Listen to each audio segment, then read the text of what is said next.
Hello friends, welcome to லுட்டினோட channel. இன்றைக்கி நம்ம நெத்திலி மீன் பக்கோடா எப்படி செய்யறதா பார்க்க போகிறோம். நாங்கள் 1/4 கிலோ நெத்திலி மீன் வாங்கியிருந்தோம். அதில் தேவையான அளவு சிக்கன் பவுடர் போட்டுக்கலாம், கொஞ்சம் இஞ்சி பூண்டு பேஸ்ட் போட்டுக்கலாம், கொஞ்சம் பட்டர்ஃப்ளை மசாலா போட்டுக்கலாம், கொஞ்சம் ரூபி மசாலா போட்டுக்கலாம், தேவையான அளவு உப்பு போட்டுக்கலாம். இப்போ எல்லாத்தையும் நல்லா சேர்த்து மிக்ஸ் பண்ணிக்கலாம். கொஞ்சம் தண்ணி தெளித்து மிக்ஸ் பண்ணிக்கலாம்.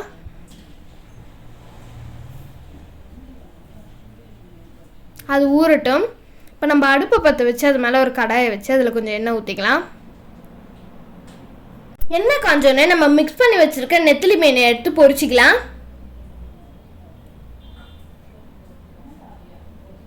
இந்த மாதிரி ரெட்டிஷாக வர வரலும் பொரிச்சிக்கலாம். அப்புறம் நெத்திலி மீன் பக்கோடா ரெடி. இந்த வீடியோ உங்களுக்கு பிடிச்சிருந்தா லைக் பண்ணுங்கள், மறக்காமல் எங்கள் யூடியூப் சேனல் சப்ஸ்கிரைப் பண்ணிடுங்க. Bye friends.